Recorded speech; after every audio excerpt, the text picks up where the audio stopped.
Deus é luz, Deus é amor, luz divina resplandece, mostra triste pecador, guerreiros cristãos unidos, a justiça e o amor, para as orações terríveis, mostra Deus Salvador, e sem fim proclamamos,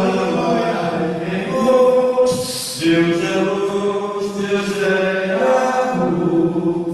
Glória a Deus. Falta garganta aqui, irmãos. 151.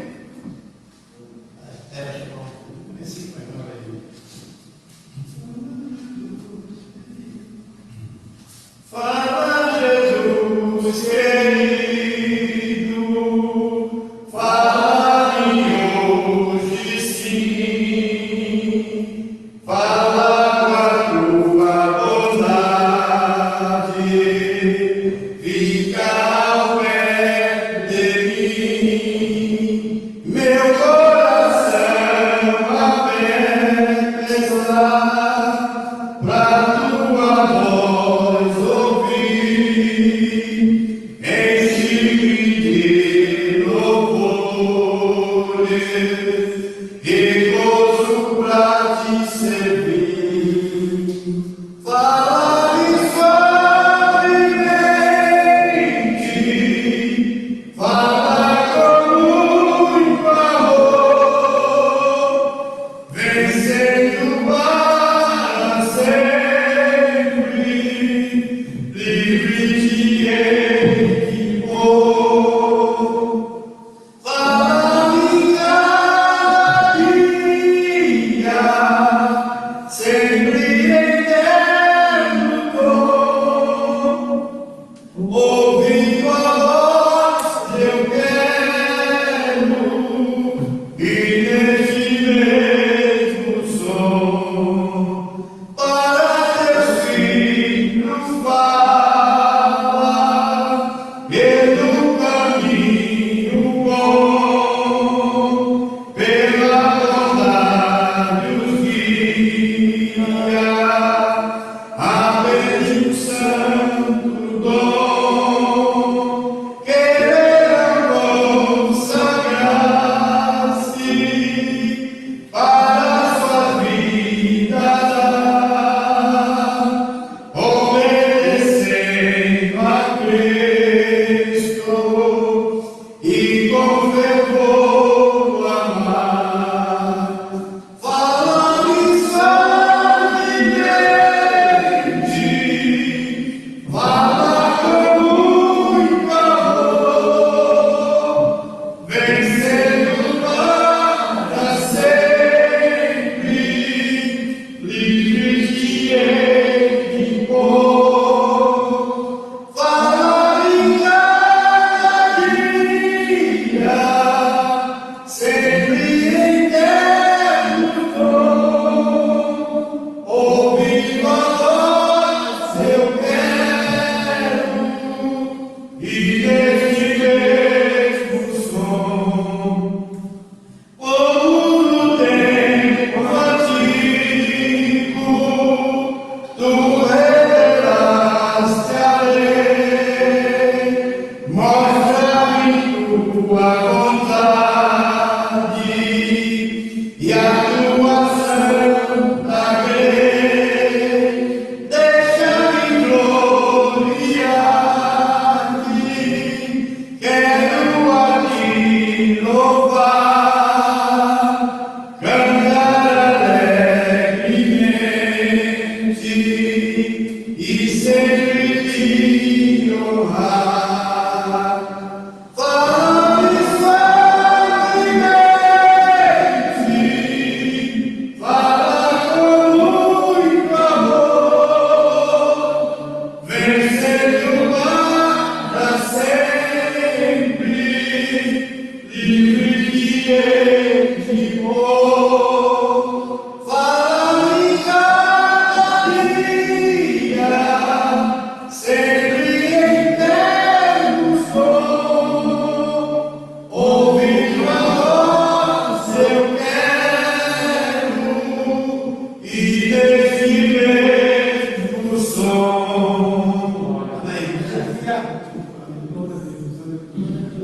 Aleluia.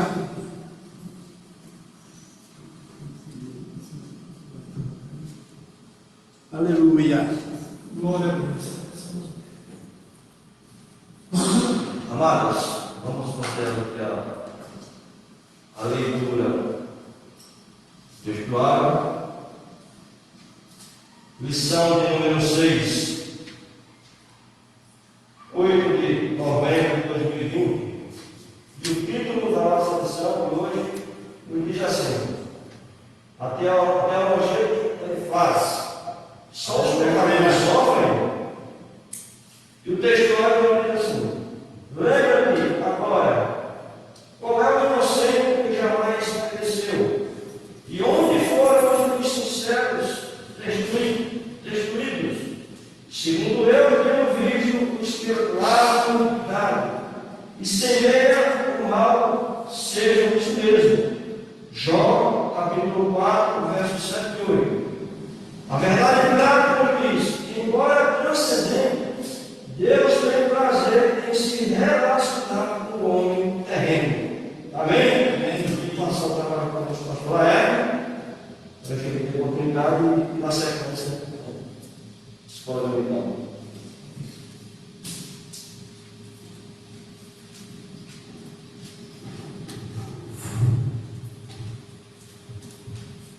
Cumprimento a Maria Igreja para o Senhor. Amém. Irmãos, eu creio que o nosso pastor ainda não chegou, ele deve estar com o começo do ministério, e estaremos ainda orando e dando sequência à escola bíblica dominical. Amém? Vamos nos colocar em pé e vamos orar uns pelos outros.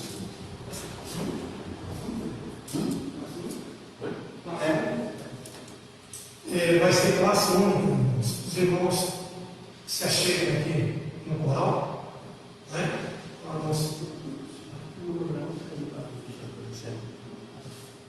Os jovens e os adolescentes estão na galeria, né? E vamos lá. Senhor nosso Deus, nosso Pai, te agradecemos por tudo aquilo que o Senhor tem feito em nossas vidas. Te agradecemos por sua presença no nosso meio. Pois o Senhor diz que aonde tiver 2 ou 3 reunidos em seu nome, ali o Senhor se faz presente. Portanto, te peço, Pai, em nome de Jesus, que a sua presença vai se manifestar, Senhor, na sua igreja, no seu povo. Nós estaremos estudando, examinando a tua palavra. Abençoe os professores, abençoe os alunos, dê entendimento, conceda, Senhor, a palavra revelada. Também te pedimos, Pai, em nome de Jesus, que o Senhor abençoe o nosso pastor, o pastor Brandão, a sua esposa, a irmã Isabel, que o Senhor dê vitória a ele em todas as áreas da sua vida, que o Senhor abençoe o seu ministério aqui em Vila Nova Cachoeirinha, seja com seu filho, Pai, abençoe também o pastor Jeremias, a sua esposa, seu filho, em nome de Jesus, que logo mais à noite o nosso culto, Pai, que seja um culto de bênção, um culto com a família, e que a sua vontade seja feita neste dia em nossas vidas, em nome de Jesus, Pai. Amém.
Tudo bem?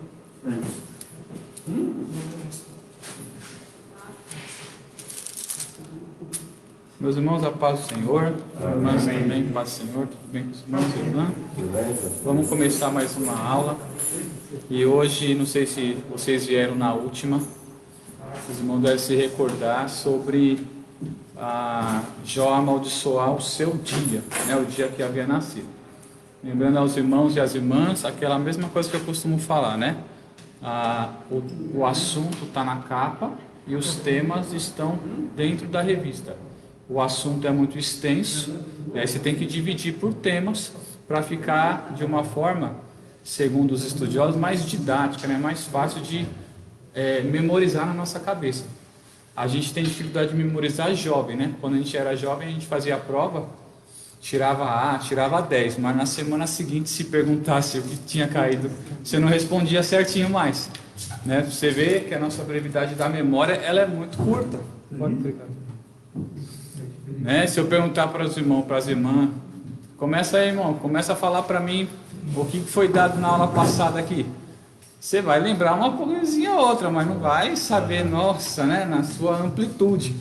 E se você perguntar para o professor que vos fala, que eu falei na última aula que eu dei tudo, eu não vou lembrar mais, porque a gente se prepara, guarda um pouquinho e depois acaba esquecendo, né? Ovelha é assim, precisa sempre estar sendo chamado a atenção, precisa sempre estar sendo direcionado, precisa sempre ter o pastor, o Espírito Santo, de alguma forma te lembrando, né? Não tem jeito, fugir desse princípio não dá. Mas amém, né? A gente vai comentando aqui, aí a memória vai lembrando um pouquinho, uns com mais dificuldade, outros com menos. E hoje, gente, a lição de número 6 vai trazer esse título, a teologia de Elifaz. E aí a gente pensa assim, puxa vida, a lição de hoje, a revista, ela está se atentando, todos os tópicos dela, ela está se atentando para o discurso de Elifaz para Jó e a resposta de Jó para Elifaz. E é dentro desse discurso que a gente vai tirar uma doutrina bíblica ou algum ensino para a nossa vida prática. Os irmãos sabem que tem muita coisa que não serve para nada.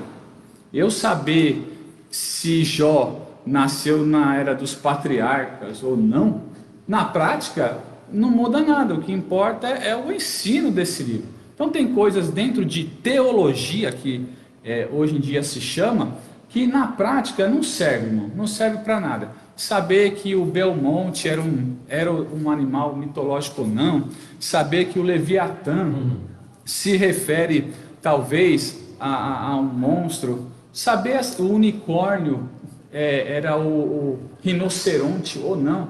Irmãos, na prática, tanto faz como tanto fez. Não vai mudar sua vida interior, não vai deixar a irmã mais espiritual, não vai acrescentar virtude à sua vida, só vai ter um conhecimento que, assim, no termo de ter esse conhecimento é legal, mas não tem motivos para se prender tanto a essas coisas.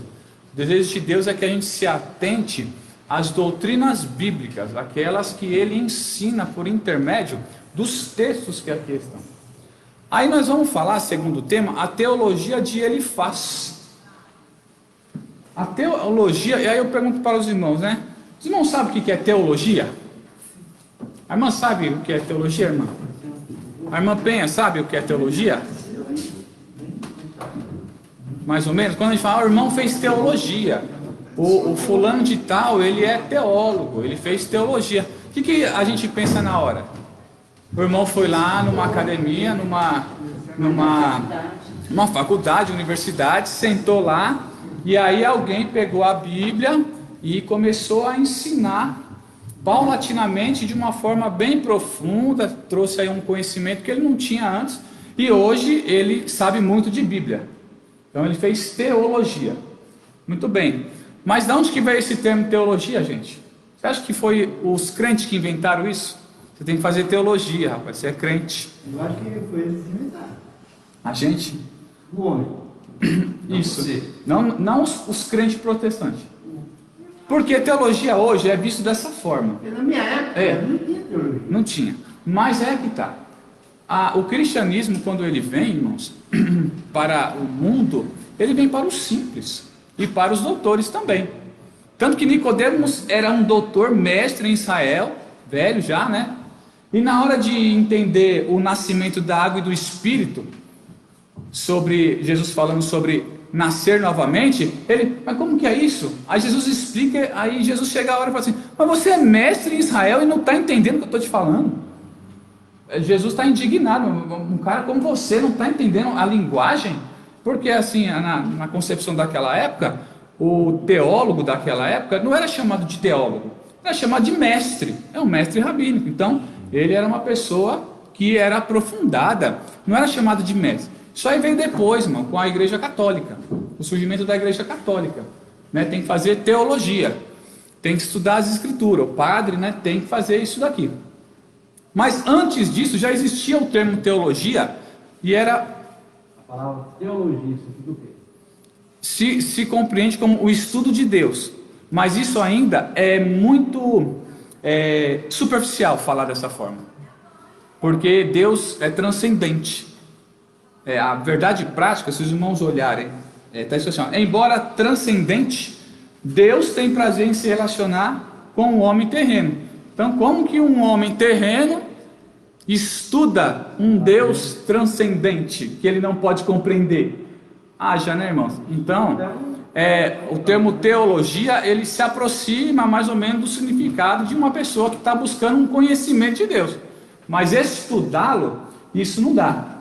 O que acontece no tempo antigo? O tempo antigo era assim. Esquece os judeus, vamos pensar nos pagãos, nos gregos daquela época, que acreditavam em várias divindades.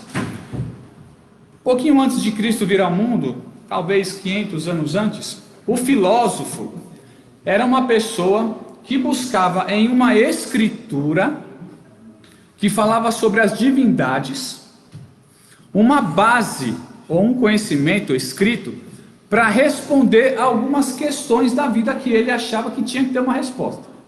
Então, por exemplo, a mente, do que é feito a mente, por onde vêm os pensamentos, qual a razão da nossa existência. Então o filósofo, ele se parava para pensar e ele não encontrava solução para isso na própria mente. Ele se voltava para os textos religiosos da sua época, textos que eles talvez consideravam sagrados. Meu Deus, mas quem escreveu esses textos? Aí tem dois personagens, talvez o mais importante chamava-se Homero. Foi um homem que eles consideravam poeta, eles não chamavam de profeta, eles chamavam de poeta. E essa pessoa era considerada um poeta porque na cabeça deles, de uma certa forma, uma entidade espiritual chamada musa vinha na vida das pessoas e lembrava-os como é que surgiram os deuses mais fortes, os deuses mais fracos, como surgiu as histórias que é contada, os heróis, tudo isso eles traziam à memória nas rodas de fogueira. Vamos festejar? Vamos celebrar os deuses? Vamos. Então eles celebravam aos deuses, geralmente nas rodas de fogueira, e eles cantavam, louvavam, e contavam as histórias de forma cantada. E na concepção deles, quem fazia essa inspiração de lembrar certinho o que o mito, né, a religião dizia, era uma entidade espiritual chamada musa, que traduzido para o português significa memória, que no nosso português de hoje em dia você vai conhecer essa palavra museu. Vem de quê, irmãos? Vem de musa. Quando você vai no museu, o que tem lá? Lembranças do passado como ele era. Então na cabeça deles é como uma entidade espiritual via, e eles se lembravam certinho as histórias dos seus deuses, dos deuses primordiais, dos que vieram depois, dos heróis que tiveram contato com esses deuses. Então o poeta, geralmente Homero, e outro chama Hesíodo, se não me falha a memória, ele escreveu isso. E aí a ideia é que ele estava inspirado. E é um livro muito bacana, eu li algumas coisinhas assim, é todo em forma de poesia mesmo, bem rimado, ritmado. E aí aqui está o filósofo, muitos anos depois, pensando, eu preciso desenvolver uma forma prática para a minha vida, para responder a várias questões que eu tenho questões gerais. Por que eu existo? Qual é a razão da vida? De onde vêm os pensamentos? Quem são os deuses? E aí eles se recorrem a essas escrituras. Quando a pessoa fazia isso, quando o filósofo fazia isso, ele estava fazendo teologia. Foi daí que surgiu o termo teologia. Então não tem nada a ver com o cristianismo inicialmente, não tem nada a ver com os judeus inicialmente, mas em certo sentido, todos os homens buscam esse Deus, ou uma explicação, e a explicação é sempre voltada inicialmente a alguma divindade. Ela parte da religião para explicar ou para dar sentido à sua própria vida. Estão entendendo até aqui? Então, quando a gente fala que Elifaz tinha uma teologia, gente, ele não tinha talvez nem escritura, como a gente tem hoje a Bíblia. Quer ver? Jó 22, 15 e 16. Talvez nem Jó tivesse acesso a algum tipo de escritura.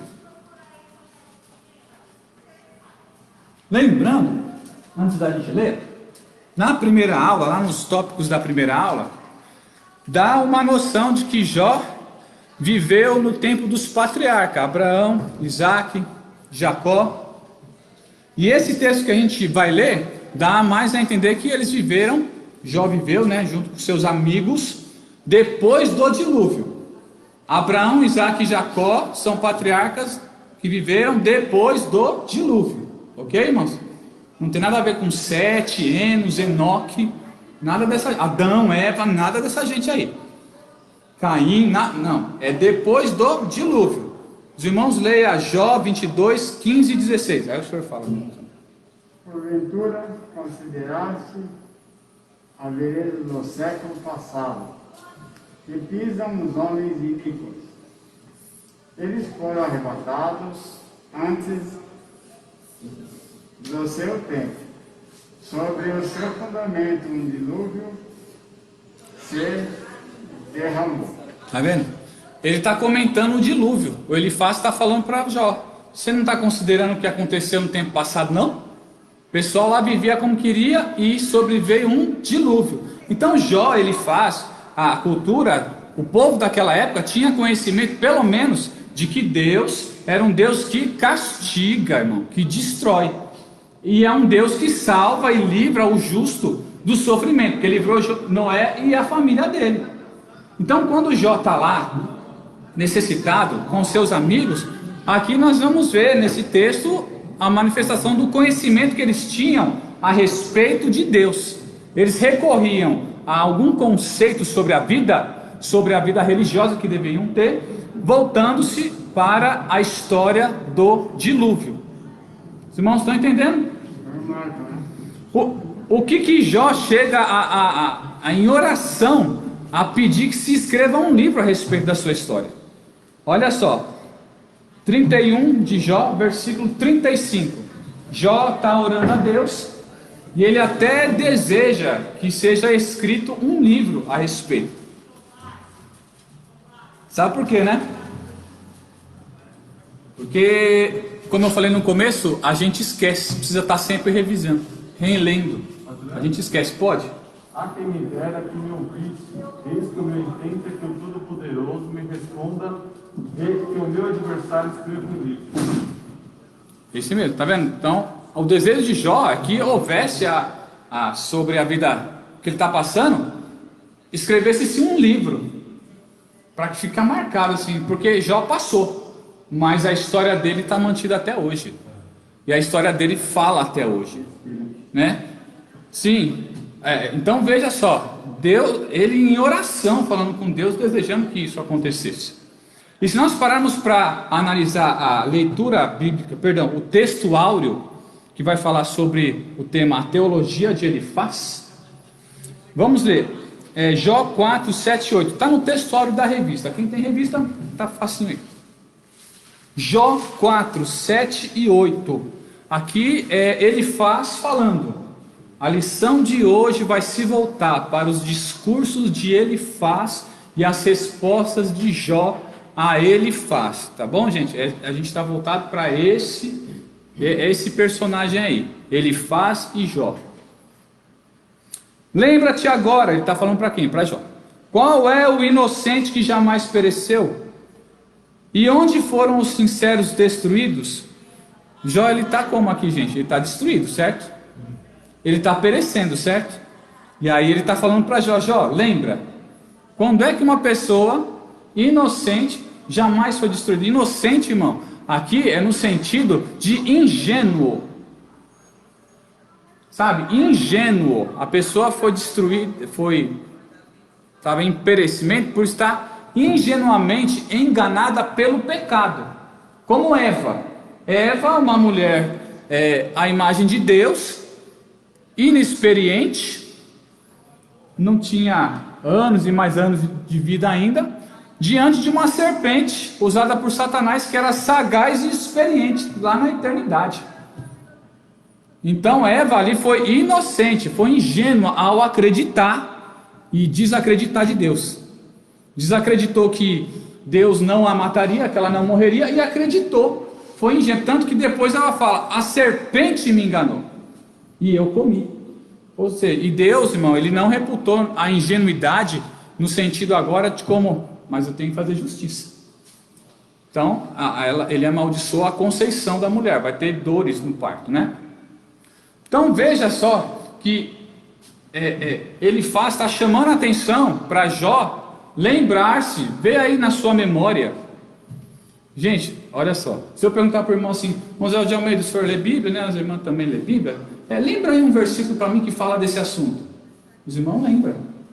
Você pode não saber a referência, irmão, a Bíblia fala assim, mais ou menos assim, ok? Aqui não tem amigo, não tem teólogo aqui.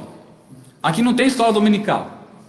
Aqui não tem escrituras e mais escrituras. Aqui não tem tradutor de hebraico e grego. Não tem nada dessas coisas. Não tem academia aqui. Não tem universidade aqui, irmão.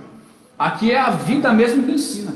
Aqui é a história do outro no passado que ensinava alguma coisa a respeito de Deus. Lembra-te, pois. E aí ele está começando a confrontar Jó.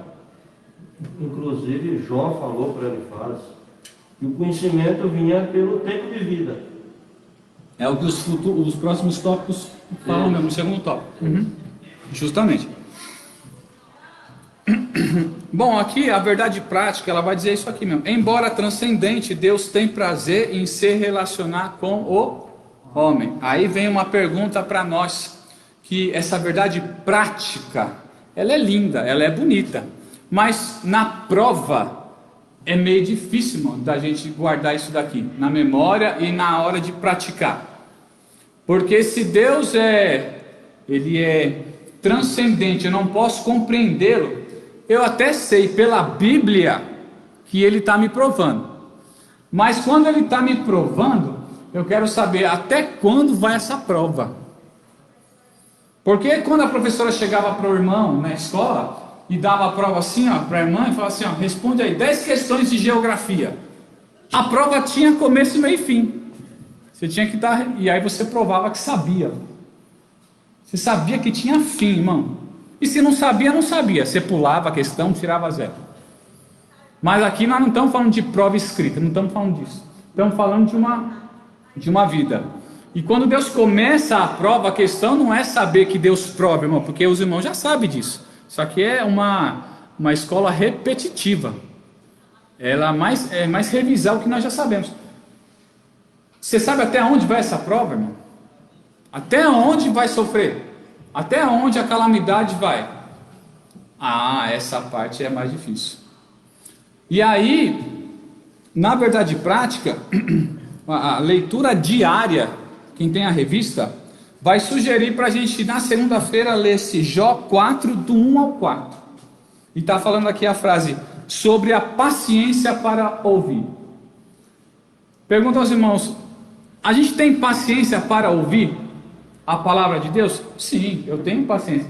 Você tem paciência para ouvir aquilo que você já está quase careca de saber?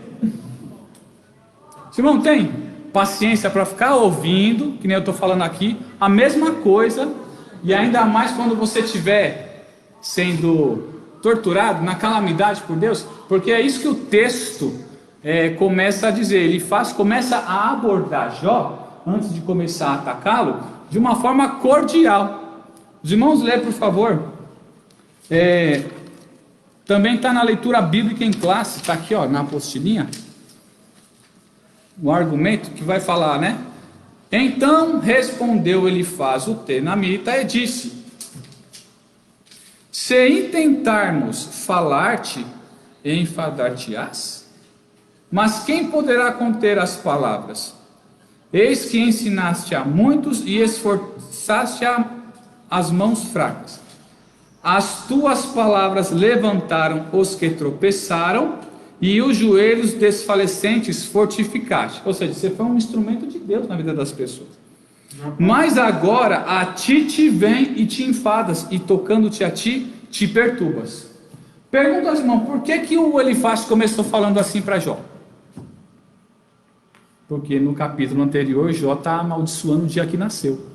Porque Jó está se queixando da situação que está. Porque Jó está, na visão de Elifaz, falando coisas que não deveria. E Elifaz até dá uma de que compreende um pouco Jó. Porque ele vai falar assim: sem tentarmos falar-te, você vai se enfadar, mas quem poderá conter as palavras? Então a lição vai falar na leitura diária sobre um texto que fala sobre a paciência para ouvir. E às vezes, irmão, quando a dor está, quando a prova está, quando dói mesmo a situação na vida do ser humano, irmãos, olha, você pode ter conhecimento teológico bíblico, mas o conhecimento, irmão, ele não é mecânico. O ser humano, ele não é mecânico, ele não é um computador com uma CPU que não sente dor, que não sente emoção, que não varia. E Jó já estava variando. Pode ver que Jó, no capítulo anterior, ele está amaldiçoando o dia que nasceu. Está desejando que eu não quero mais viver. Que dia do cara, que desgraça quando eu nasci. Por que eu nasci? Ele está, irmão, ele não está na forma poética aqui como está escrito. Você vai lendo, poesia dá a entender alguém que está falando de emoções nas frases. Não é um texto como um texto de jornal que a gente lê, uma notícia. É a vida de alguém. Quando Jó começa a reclamar, está mexendo emocionalmente com os amigos dele. E aí ele começa, na sua cordialidade, tentar falar com Jó o que ele tem para falar também. Jó não estava conseguindo se conter, mas o Elifaz queria conter Jó, falando em cima do que Jó estava replicando. Então, se a gente parar para analisar as questões que ele faz em Jó capítulo 4, do 4 ao 6, a leitura bíblica diária vai falar: você tem confiança em Deus? Olha, irmãos, é isso que pega nessa lição de hoje. É isso que a apostila quer mostrar para a gente.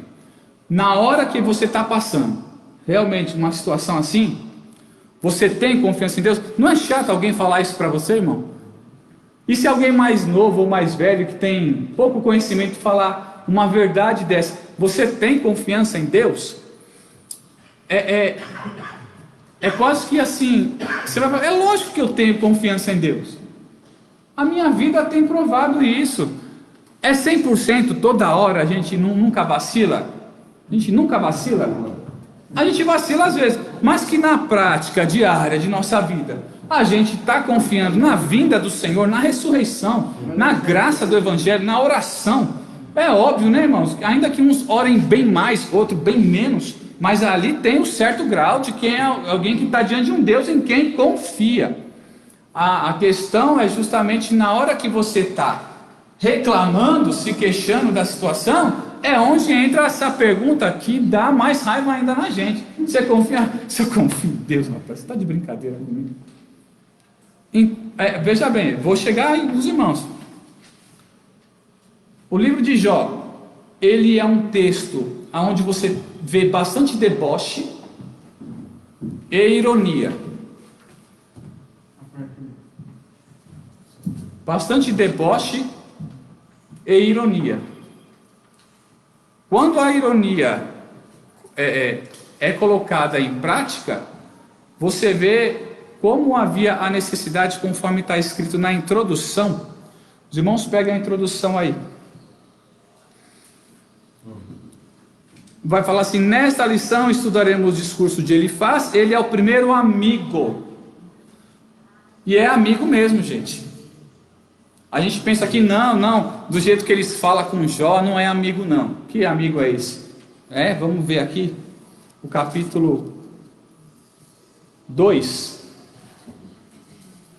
versículo 12, irmão. Eles eram amigos sim, e a Bíblia o tempo todo fala que eles são amigos. Chama de não está falando no sentido, não está brincando, não, falando que é amigo mesmo. Amigo daquele que fala. Na minha leitura, fala aqui, eu vejo ele como um tio de Jó. Sim. Quando ele fala do. Talvez ele é até o mais velho ali entre eles, falam, né? Eu sou mais velho que teu pai, né? Dá a entender que ele fala isso, né? Olha lá, irmãos. E, levantando de longe os olhos e não o conhecendo, levantaram a voz e choraram. E rasgando cada um o seu manto, sobre a cabeça lançaram pó ao ar. E se assentaram juntamente com ele na terra, 7 dias e 7 noites. E nenhum lhe dizia palavra alguma, porque viam que a dor era muito grande. Então eles foram lá, viram Jó, reconheceram o estado de Jó, choraram grandemente. E ficaram 7 dias ali, do lado do homem. 7 dias e 7 noites, revezando, obviamente, né? Então eles eram amigos sim. E por isso que o texto de Jó, a ironia e o sarcasmo, ele está praticamente no livro de Jó inteiro. Ele sendo irônico com Jó, e Jó respondendo com ironia também. Só que quando a gente responde com deboche, ou com ironia, não significa que nós não estamos falando de coisa séria, ou de uma forma séria. É o estilo da pessoa falar. Não significa que ela está... ela é uma sacrilégica, uma pessoa que não merece. Não, ela está falando, irmão, num ar debochado, uma forma irônica, mas ela está falando de uma forma contundente. Ela está falando de coisa séria, ela está dando a opinião dela sim. Esse amigo de Jó, que é o Elifaz, olha só o que está escrito no segundo parágrafo. Ele é o primeiro amigo a expor a sua concepção teológica. Amados, o que é concepção? É o ato da mulher conceber. Como que isso acontece? Quando um homem deposita uma semente humana na mulher, e aí ela concebe, tirando Jesus, né? E aí ela concebe. Então a ideia de conceber é quando alguma semente é implantada e daí surge uma ideia. Então o que ele está falando ali? Eu vou falar aqui o que eu penso, mas é uma coisa que lá atrás foi colocada em mim. A primeira concepção teológica que ele começa a falar é uma coisa implantada em Elifaz, implantada como uma semente mesmo, que agora adulto ele compreende isso e ele não arreda ao pé dessa opinião. É uma opinião formada através de uma semente. Aí vem a ideia de que Jesus falou, se a semente cair em terra boa e você cultivar isso, a sua opinião em relação ao modo de vida, irmão, vai ser irredutível, vai dar fruto, você vai conseguir cumprir o que está pedindo. Essa ideia de semente, a palavra, aquilo que se ouve, é uma semente, e isso germina na nossa mente, as ideias, as opiniões formadas. Por isso que tem gente que às vezes faz teologia com muita gente de opiniões diversas e no final das contas não sabe mais o que pensar. Aí fica, eu não vou dar minha opinião, não sei direito o que pensar. Não tomo partido com nada, nem com predestinação, nem com não predestinação. A igreja de hoje é dividida, os protestantes são divididos praticamente nessa maneira de pensar. Não que os que pensam assim não sejam salvos, não é isso que os protestantes entendem, mas que nessa doutrina, se Deus predestina ou não, existe uma divisão de igrejas, irmãos, entre nós que pensa dessa forma e outra. Que bom que os que estão lá têm essa firme convicção, eu acredito assim, pronto, acabou. E os que estão aqui têm a convicção que Deus não predetermina que a pessoa nasça e vá para o inferno, né? Pior seria, não sei o que pensar, ai meu Deus, para onde é que eu vou, né? Isso, porque aí a gente, irmão, não tem um caminho a seguir. A gente começa a ficar duvidoso em relação as outras doutrinas bíblicas. A gente começa a entender que a Bíblia se contradiz. Então, se contradiz, não é a palavra de Deus. Se não é a palavra de Deus, estou perdendo meu tempo aqui. Aí gera o desviar. Gera o desviar. Então, ele é uma pessoa que vai dar sua concepção teológica. E a introdução vai dizer assim que ele atacou Jó de forma contundente. Atacou Jó de forma contundente. O que é contundente, irmão? Lembra quando os irmãos assistem futebol, aí está lá o zagueiro defendendo, certo? E o atacante está vindo. O zagueiro vai lá e faz uma falta, irmão, contundente. Ele bate na coxa, bate na canela e faz uma contusão no músculo. Então Jó já estava ferido, já estava se lamentando, já estava se queixando. Aí ele faz, quando resolve expor o pensamento que ele tinha, ele expõe de uma forma atacando Jó, para que Jó não andasse mais pensando daquela forma que ele andava. Quando a gente é contundido, a gente para. Foi contundido. O zagueiro lá, quando ataca, quando faz falta, o atacante ele sai de campo, ele não joga mais. Então a ideia de um ataque contundente no campo das ideias é para que Jó parasse de pensar e andar por aquele caminho que ele tinha. E aí é onde eu vejo um grande perigo, porque esse ataque contundente sobre uma pessoa que está vulnerável, porque Jó aí nesse momento aí, o Jó estava vulnerável. Sim. Então, aí eu vejo um perigo, porque eu creio que quando ele está sendo provado, se ele não tiver base bíblica, ele pode dizer o Mas alvo. veja a experiência ou o ensinamento que Jó tirou. Olha o que ele faz, está falando, né? Sim.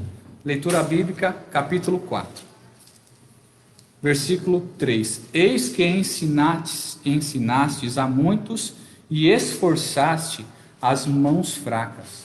As tuas palavras levantaram o que tropeçavam, tropeçai em pecado, certo? E os joelhos desfalecentes fortificaste. Então Jó tinha experiência aprendida com outras pessoas que estavam ruins, e ele era uma pessoa que tinha, além disso, graça de Deus para levantar o fulano. Aí ele olha assim e fala assim: meu Deus, e se um dia uma coisa dessa vier na minha vida? O que mais temo me sobreveio. Eis aí a necessidade de nós. O que mais temo me sobreveio. Entendeu? Então, vai que um amigo dele também tinha perdido de alguma forma parte da sua fazenda, parte da sua saúde, sei lá, filhos, netos, alguém ente que ele estava lá, Jó, dando ali esforço. Não, mas não força, não deixa Deus, procura Deus. Deus é bom, a gente não entende, mas Deus é bom. Jó é espiritual mesmo, gente. Jó é espiritual. Quando Deus dá testemunho de Jó, Deus não está mentindo. Quem está com sarcasmo e ironia é Deus e o diabo no começo.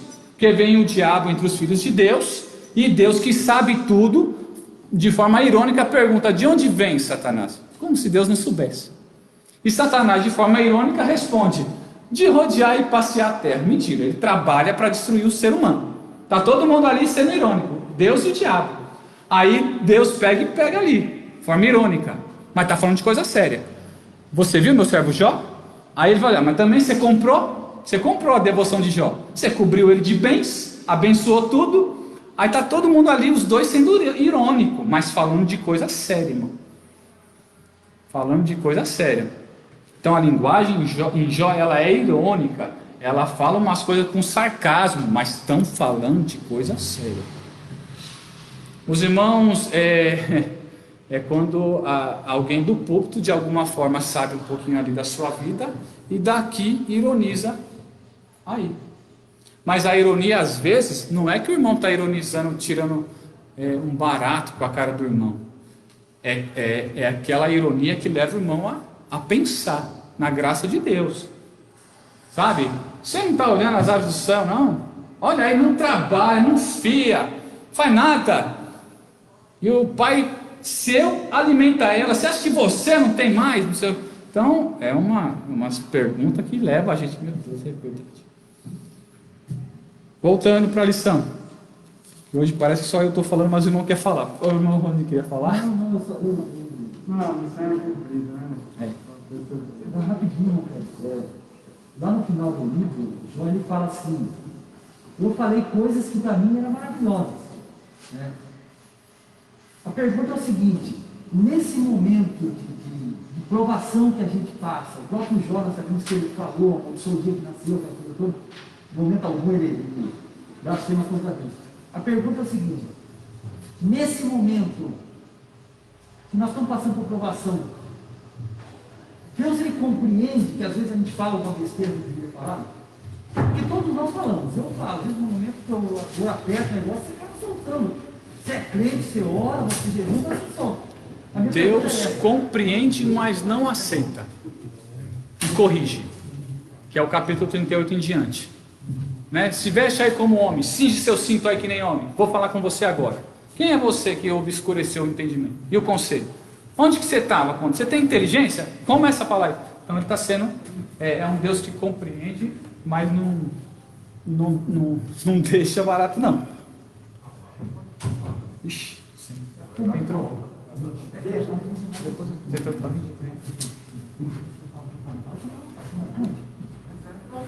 Senhor. Em Provérbios 13, versículo 12, fala que a esperança demorada enfraquece o coração, mas o desejo chegado é a árvore de vida. Então, assim, eu acho que, sei lá, às vezes a gente realmente fica, né? Eu acho, irmão, que vai muito da estrutura da pessoa. 13, 12. Eu acho que vai muito da estrutura da pessoa. Tem pessoa que aguenta um tempo, sabe? Tem pessoa que aguenta menos tempo. Eu acho que Deus, ele sabe, sabendo disso, ele vai agir de uma certa forma, conforme a estrutura, né? Deus se lembra que somos pó, né? Durou quanto tempo essa prova? Eu li ontem, não durou meses, mas quantos meses? Não sabe-se. Não sabe-se quantos meses. Li lá algumas informações, mas eu não consegui memorizar. Era muita informação que você tem que levar as referências, né? Mas o que eu entendi lá, no que eu li, era meses. Agora, quantos meses? Veja só. Um versículo que dá a entender por que é mesmo. Texto áureo. Lembra-te agora qual é o inocente que jamais pereceu, e onde foram os sinceros destruídos? Segundo eu tenho visto, os que lavram iniquidade e semeiam o mal, cegam isso mesmo. Então a ideia de cegar é uma colheita que você não colhe num dia só. Nem na hora de plantar é num dia só. O fazendeiro, o agricultor fica lá, um tempão, arando a terra. Quando vem o tempo da colheita, aí ele não cega tudo num dia só, é muita coisa. Então ele vai muitos dias, geralmente, se não me falha a memória, cevada e trigo, não sei se é maio e abril, junho e julho. Eu tenho uma lista lá em casa, mas eu não memorizei. Realmente, o tempo da cega dura aí 3 meses, 2 meses aproximadamente. E ele traz essa ideia. Você está colhendo o que você plantou. Quer dizer que durante um bom tempo da sua vida você está plantando coisa errada. E agora, durante um bom tempo, e aí por que um bom tempo, irmão? Porque uma gripe, não coronavírus, mas uma gripe, dura lá seus 7 dias estourando, mas você sai recuperado. Né? Uma diarreia, 4 dias fica desidratado, fraco, mas você sai recuperado. Eles sentaram-se com Jó 7 dias e 7 noites, e eles eram homens religiosos, e nada de ver mudança na vida de Jó. Qual que é a conclusão que eu vou ter quando a irmã está necessitada, mas está sempre necessitada, mas está sempre assim, mas está sempre vida assim? Aí eu vou compreender, aí tem. Nesse mato tem coelho, como se fala, né? Aí tem pecado escondido, não é possível. Está sofrendo demais já, demais tempo. Tem tempo demais. Está colhendo o que plantou. Isso é consequência do que a vida da pessoa tem feito até aqui. Então essa concepção teológica de Elifaz, o subtópico 2, ele vai até nos alertar para a gente não tomar decisões ou julgamentos precipitados. Não, quem tem doença crônica, entendeu? Hoje é o século 20, 21, é cheio de doença crônica, mas não sara mais. Entendeu? Não sara mais. Tendinite, bursite, não sara mais. Hérnia de disco só com cirurgia. E olhe lá, tem doença, irmão, que vai doer para sempre. E aí eu vou ver o irmão sempre pedindo unção, e essa unção nunca chega.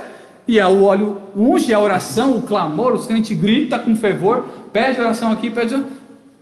É prova, não é prova não. O irmão deve estar. Porque Deus fala que se eu impor as mãos, Ele vai curar os enfermos. Então não tem porquê. Como que é isso?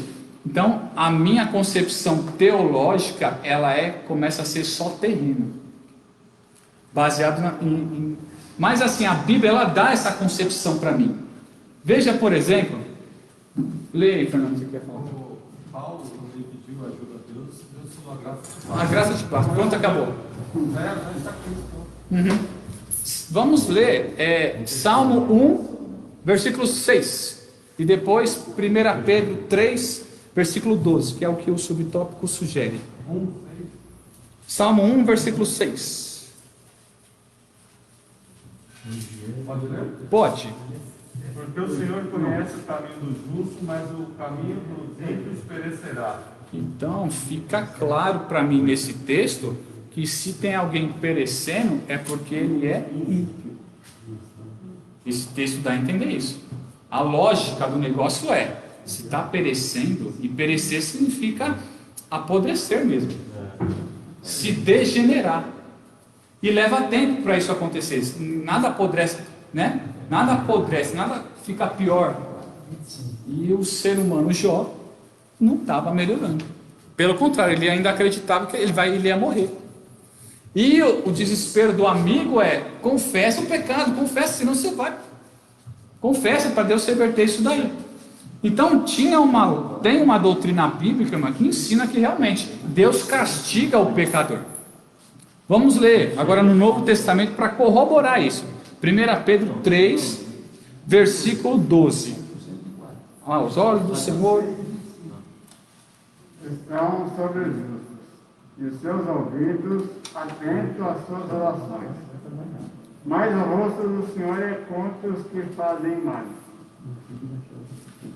Então veja só, esse versículo é outra ideia de que a gente, se for pecador, por longa data, chega uma hora que Deus começa a fazer a colheita. Né? Só que isso aí, irmão, não responde à situação de Jó, por exemplo. Isso é uma doutrina bíblica, sim, Deus condena o pecador e ele castiga sim. Mas não significa que ele está com a razão em dizer que somente o pecador sofre. Só o pecador. O justo, não. No próprio versículo, se os irmãos estiver aberto, leia os versículos seguintes, que ele vai falar: mas se vocês padecem como cristão, ele vai falar isso aí nos próximos versículos, mas se vocês padecem como cristão, não se envergonhem. Então eles estavam padecendo de alguma forma. E qual é aquele que vos fará mal, se for dizer logo do bem? Lê o próximo. Mas também, se padeceis por amor da justiça, sois bem-aventurados. Não temais com medo deles, nem vos perdeis. Então, cristão não pode responder com mal. Cristão não pode. Aí tem, hein? Aí tem. Cristão.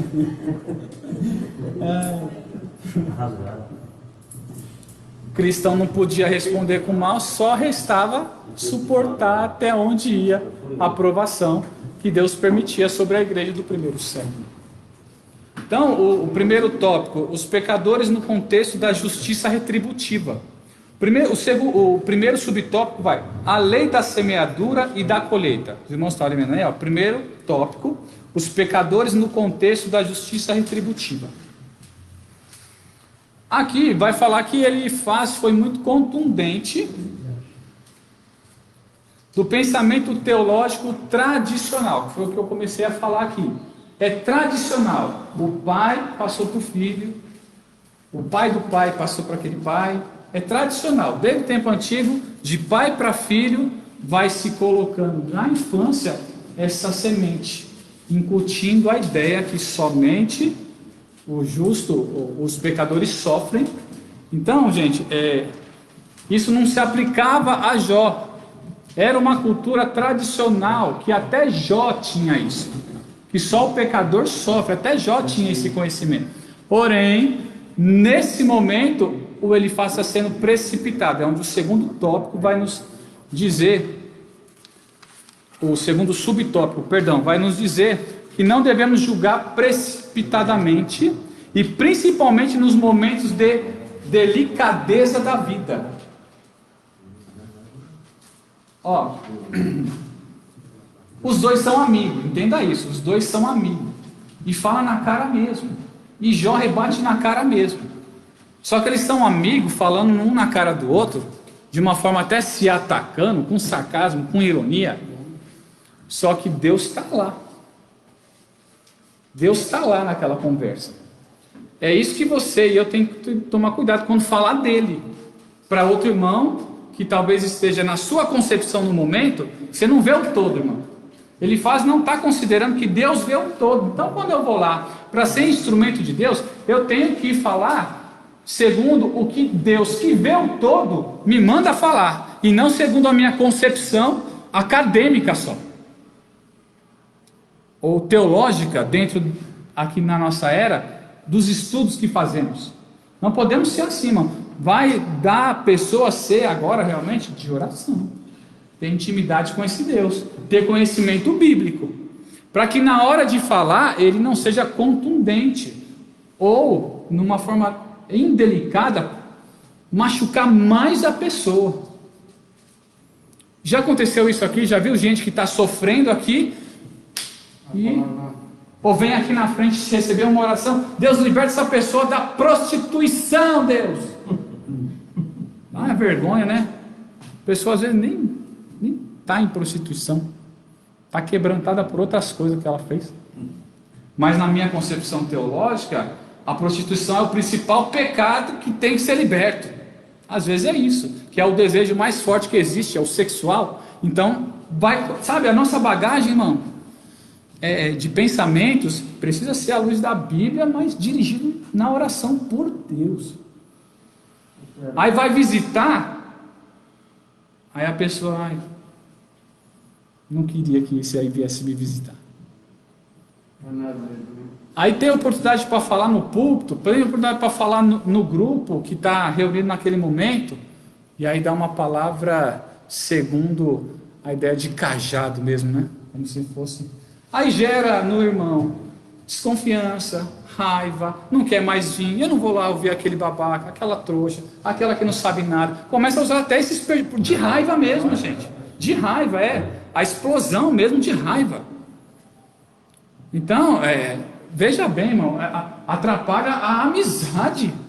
A amizade. É que Jó tinha uma estrutura, Elifaz tinha estrutura, e eles ficaram conversando, falando sobre Deus naquela situação. E se a gente pensa que Jó convenceu Elifaz e que Elifaz convenceu Jó, não. Quem convenceu Elifaz foi Deus falando diretamente, porque Jó estava falando.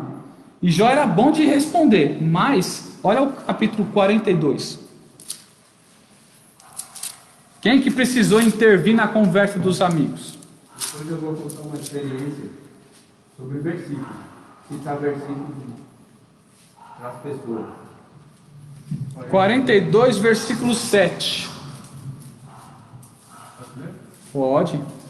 Sucedeu, pois, que acabando o Senhor de dizer a Jó aquelas palavras, o Senhor disse a Elifaz, o temanita, a minha ira se acendeu contra ti e contra os teus dois amigos, porque não disseste de mim o que era reto, com o meu servo Jó. Olha aí. Precisou Deus falar diretamente para a pessoa, você está errado. E ai de você, porque eu estou irado com você.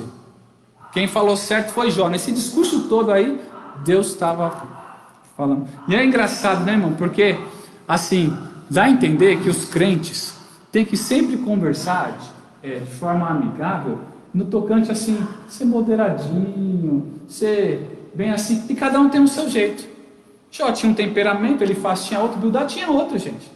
Mas na hora de conversar coisas sérias sobre Deus, usaram o temperamento que tinha na hora. E quem estava lá na hora examinando não o temperamento, mas o que estava sendo dito, era o Senhor. Deus não está criticando o temperamento de ninguém aqui. Deus está criticando o que foi falado.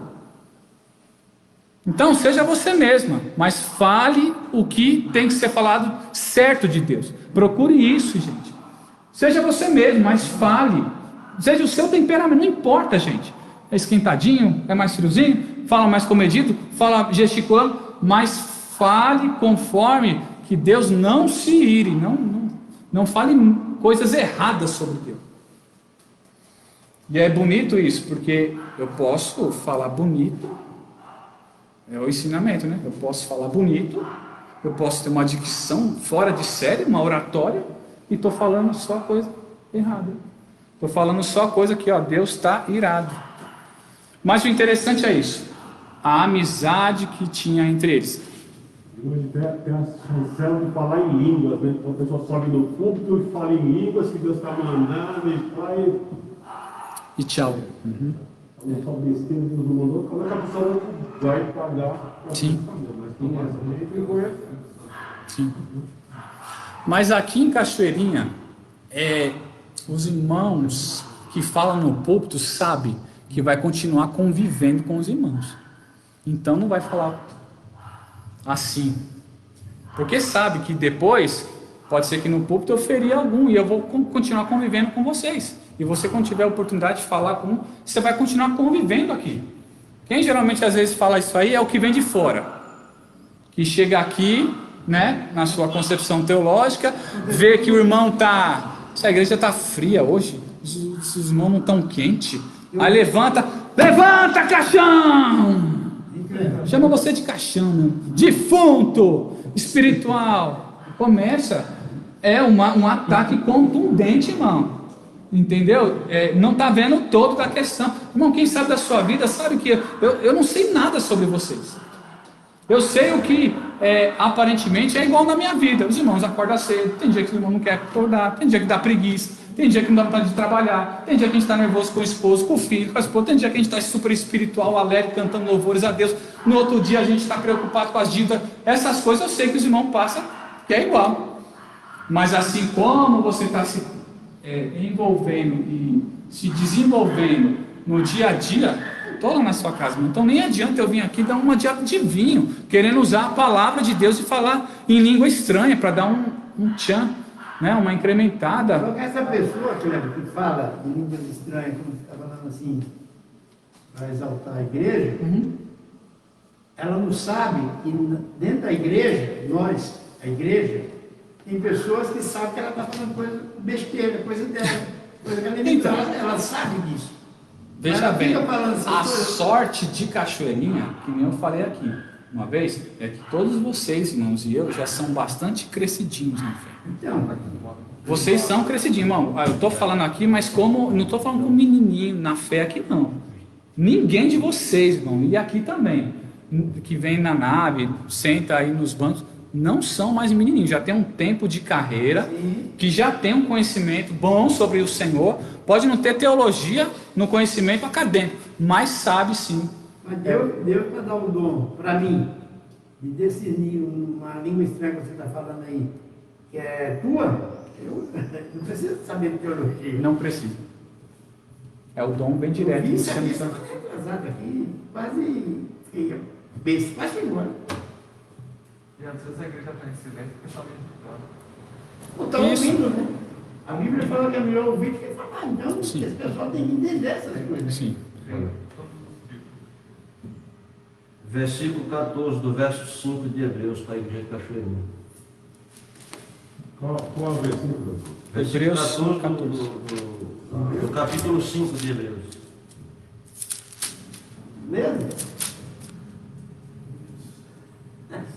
Lê, meu filho. Mas o mantimento sólido é para os perfeitos, né? Os quais, em razão do costume, têm os sentidos exercitados para discernir entre o bem e o mal. Eu só vi 70 anos de igreja. Então, não leio Bíblia, gosto de ler salmo, não sou mentiroso, sou hipócrita. Sim, Mas mas eu sou aprende, burro. Levi. Mas aprende, Levi. Não tem Papai como. nunca foi numa escola. Papai falar aqui nessa igreja. Deus é amor. Ele pregava isso de Deus é amor 40, 50 minutos.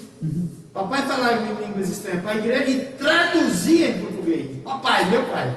Muita gente aqui lembra disso. Entendeu?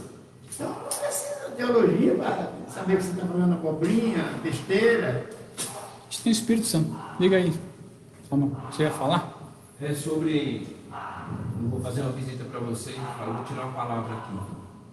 Pra você. E muitas vezes, até isso é perigoso. Jesus passou por uma experiência uma vez, visita Dia das Mães, nas madrugadas, nas casas. Aí cada um era escalado para ler um versículo. Aí chegou na casa da Luciana, ela estava grávida. Aí a pessoa que tirou o versículo lá falou assim: e a espada não sairá desta casa.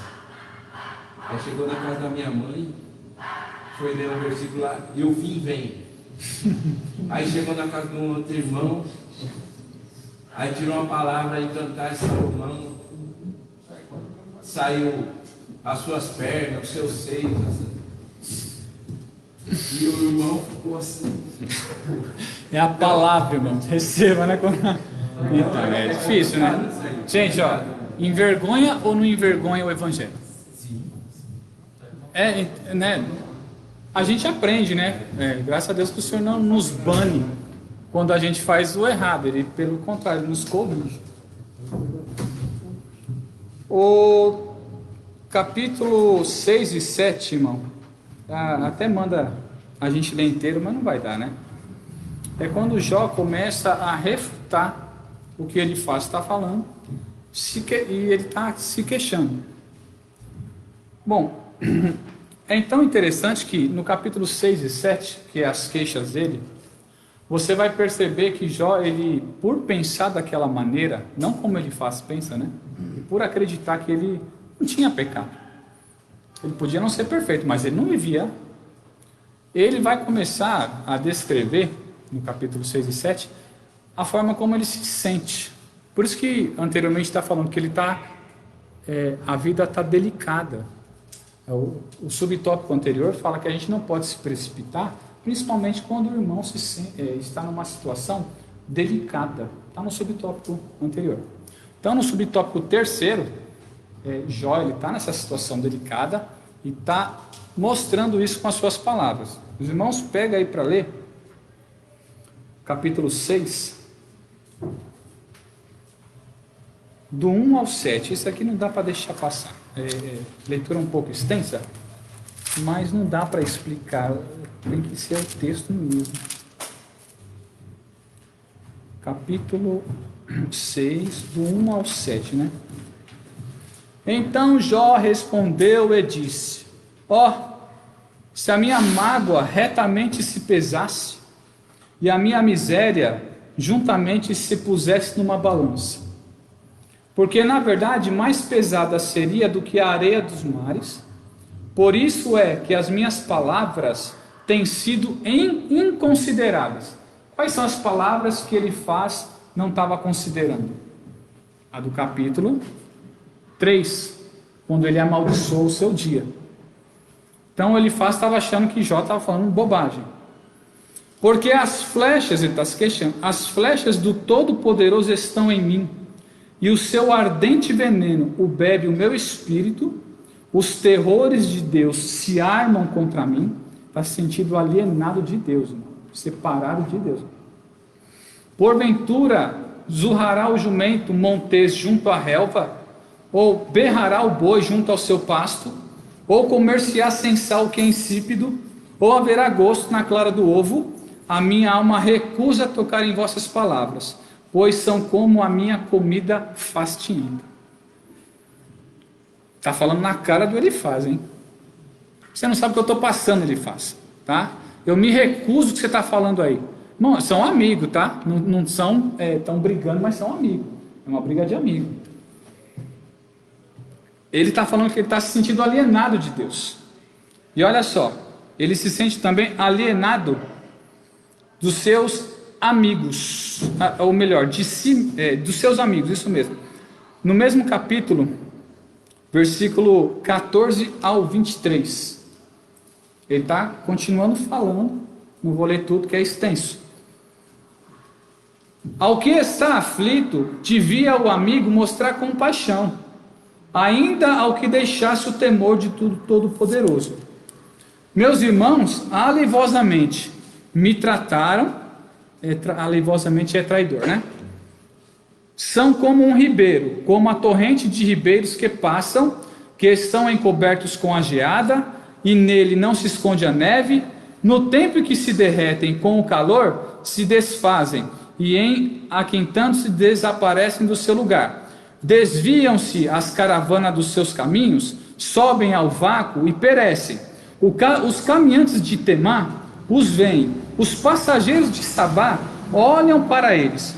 Foram envergonhados por terem confiado e chegando ali se confundem. Quer dizer, umas caravanas que estavam passando em direção a Temã, acreditando que ia acertar o caminho, chegou no vácuo.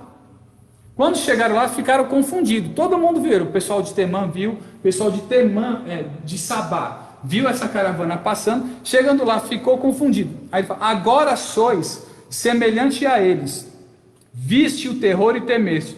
Disse-vos eu, dai-me eu, disse-vos eu, dai-me ou oferece-me da vossa fazenda presentes, ou livrai-me das mãos do opressor, ou redimi das mãos dos tiranos. Ensina-me e eu me calarei, e dai-me a entender em que errei. Então a discussão tá brava aqui, né? O Jó chega e fala, tá vendo aquele pessoal que uma vez passou, chegou lá, ficou confundindo aquela grande caravana? Então você tá igual. É feio, né? Mas é uma discussão bem essa. Você tá igual a eles, tá? E você devia mostrar compaixão ao amigo, ainda que eu tivesse fora do temor, você devia mostrar compaixão. E aí? Então Jó está se sentindo alienado dos seus próprios amigos e irmãos. Pode ser irmão de carne, como pode ser irmão de fé. Irmãos, é assim mais ou menos que a gente pode causar na pessoa, quando a gente fala de uma forma contundente. A pessoa já está se sentindo sem Deus. Aí você chega lá e ainda, né, dá uma cajadada, fora da direção de Deus, aí a pessoa vai se dizer, pronto, agora não tenho mais nada, não tenho Deus e não tenho os irmãos para me ajudar. Fora do contexto. Nossa! Não, eu ficaria sem chão, sem vocês para me ajudar. Se todo mundo virasse a cara para mim aqui, eu poderia ter o Senhor ainda na minha vida, crente, mas eu ficaria sem chão, mano. Nossa, eu vou lá, ninguém me cumprimenta. E tem gente que é mais delicado, pô, fulano passou lá do outro lado, me viu e não me cumprimentou. E fica sentido, só de não cumprimentar. E você vê como a gente, irmão, em certo sentido, em alguma situação a gente fica mais delicado. Que nem, faz conta que eu não converso muito com a irmã Penha. Então se a irmã Penha passa lá do outro lado, me vê e não faz nada, tudo bem, aqui na igreja eu já não converso muito, eu entendi de alguma forma que ela achou que não tinha nada demais, e eu também entendi. Mas se de repente o pastor, que a gente valoriza mais que aquela pessoa que tem que ter cuidado de mim, me vê e não cumprimenta, aí eu vou ficar sentindo. E a gente tem que tomar cuidado nisso no relacionamento, porque às vezes você fica mais sentido ou menos sentido dependendo da pessoa que você acha que deveria fazer a você alguma coisa. A expectativa frustrada, né? E Jó estava frustrado com isso. Então, Jó, ele contra-argumenta que ele não está em pecado, mas muito mais do que isso, não, ele está delicado. E não adianta falar com Elifaz. O Elifaz aprendeu de pequenininho que se tem sofrimento, você tem pecado. Se você está padecendo, você andou fazendo coisas muito terríveis durante essa vida. E quando a gente aprende desde pequenininho, gente, e quando a gente começa na fé, a gente é pequenininho. Os irmãos sabem disso, não é? Mas ele estava certo ou errado nesse ponto? Estava certo, mas não, a resposta dele não abrangia a totalidade da vida. É isso que transcende. que a lição propõe isso em cima. Ele estava certo em dizer que Deus castiga. Só que a forma de interpretar é que todo castigo é porque tem um pecado escondido. Não era o caso de Jó. Então, Ele estava falando uma coisa certa, mas fazendo juntamente também. ele estava falando um princípio certo. Deus castiga os pecadores. Mas isso não está dizendo, na cabeça dele sim, né? Isso não está dizendo que todo castigo é fruto de pecado. Irmão, a gente é humano e Deus é transcendente. Então, na hora de não se precipitar, acho que o que tem mais pegando nessa lição de importante para o nosso aprendizado, né, guardar, não se precipite quando você for falar, toma cuidado. Porque é assim, aí eu ouço falar um pouquinho de você aqui, aí numa outra roda eu ouço falar um pouquinho da irmã lá, aí eu ouço assim, aí eu faço um aparato e monto um sermão. Aí eu venho aqui falando do que eu ouvi um pouquinho do irmão aqui e pego e vou falar sobre, sei lá, uma coisa que eu sei que aconteceu na sua, naquela, monto um sermão, e aí você que sabe que não está na situação, você fala assim, toma, glória a Deus. Irmãos, não é para ter isso entre nós, irmãos. Essas coisas acontecem na igreja porque a gente, na nossa concepção teológica e às vezes na nossa defesa, até zelo por Deus, a gente pode estar errando por ter zelo por Deus. O zelo que a gente tem que ter por Deus tem que ser pautado na busca pelo Deus transcendente, para que o Deus transcendente fale, porque é Ele que vê o todo. Então é Ele que vê o todo. Se ele ficasse só nos conceitos, ele estaria ensinando o que está escrito realmente na Bíblia. Sim. O problema é que ele deu a sentença. Né? Aquilo aconteceu por causa daquilo. Ele passou do limite do só pregar. Né? Ele também julgou e sentenciou. Julgou e sentenciou. Ele passou, a gente tem que ir até o pregar. É assim. Sim. Ele não, ele passou. Ele julgou e sentenciou. Você está sofrendo por causa disso. Ele sentenciou. Esse é o mal, né? Os discípulos também creem. Ele se colocou como juiz. Os discípulos, né? Os discípulos também, no passado do século de nascença, perguntaram para Jesus, João 9, 12 e 13. Os discípulos perguntaram, dizendo, Rabi, quem pecou? Este ou seus pais, para que nascesse cego? Jesus respondeu, nem ele pecou, nem os seus pais, mas foi assim para que se manifestem nele as obras de Deus. Tem outro lado. Gente, esse aí é bem propício para um momento, hein? Essa é. Esse texto que ele fala, como você fala, é uma concepção judaica que a pessoa que nasceu com deficiência é porque alguém pecou. Até nisso. Já era uma concepção Já judaísmo tinha, né? Sim, alguém pecou. Amados, assim, Deus não rejeita um coração quebrantado, né? O Salmo 51. A insistência do Elifaz é insistir que Jó se quebrante confessando pecado. Jó não tem nada para confessar. Diga aí. Não falando assim para a gente tomar cuidado no que a gente vai falar, né? Sim. Eu não quero citar o nome de ninguém, porque é alguém daqui, né? Ali na porta, um camarada chegou, né? E deu aquela balançada. Aqui, crente que tem fé, Covid não pega nele. Vixe. Não é por aí, né? Não legal, porque o senhor vai faz. Não pega o quê? Crente que tem fé, o Covid não pega. Covid não pega nele. Ah, é? Ah, que bom, né? Mas entra, irmãos de Almeida, até no segundo tópico, que cita a ortodoxia engessada, que é a pessoa não muda de opinião. Ortodoxia, irmão, significa ortodoxo, né? Aquele que tem a opinião certa. Então, nesse sentido, irmão, desculpa, para o testemunho de Jeová, eles são ortodoxos. E para nós, eles são os hereges. Então esse negócio de ortodoxia não cabe no conceito humano. Porque Deus é transcendente. Eu posso ter a opinião formada a partir do que Deus nas Escrituras vai se revelando a mim. Por isso que Jesus vai transformando a vida da gente, a maneira de pensar, ao longo da nossa carreira. Por isso que a maioria das cartas fala que tem que perseverar. Ou tenha paciência, persevere. Todas essas cartas têm esse tema lá. Porque é necessário mesmo, que para você crescer, só perseverando mesmo. Então, o senhor falou que é uma coisa dessa para uma pessoa que está balançando. Cai de vez. Cai de vez.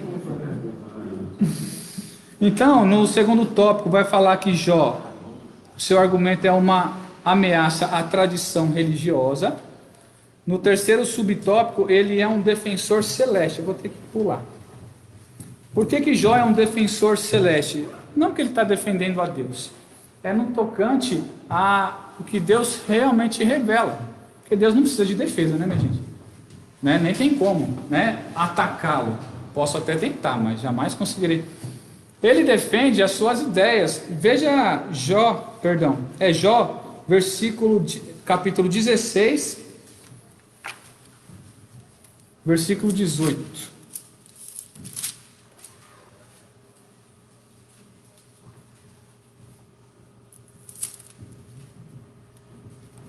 Pode ler?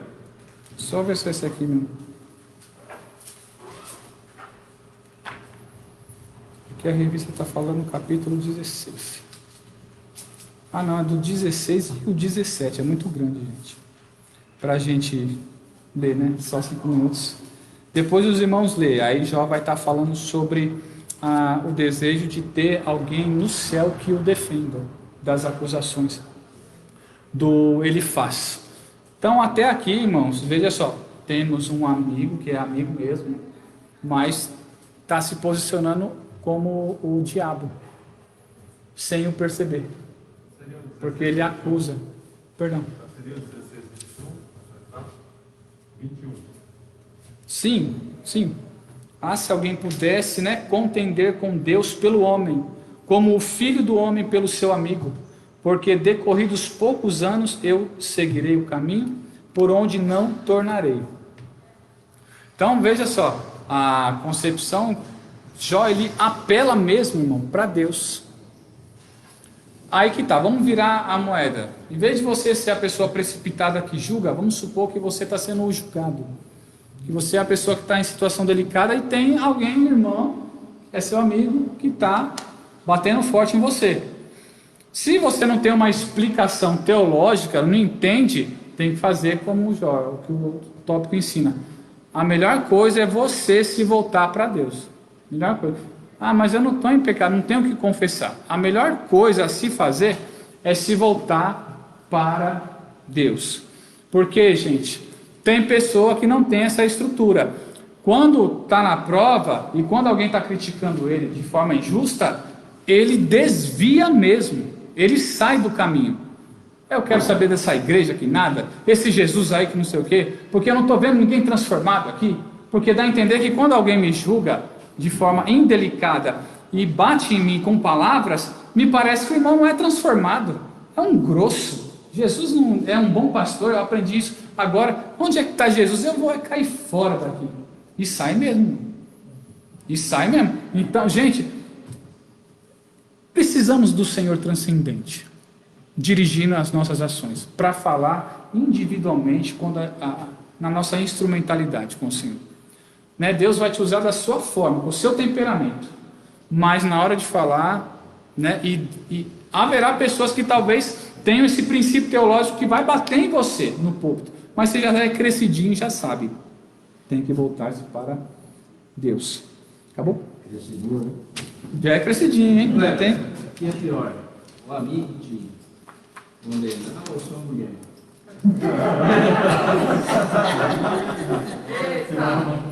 Eu acho que é a mulher, Samuel. O que dói mais, né? É a mulher. Na aula não está sendo transmitida, não. Eu vou falar para minha irmã.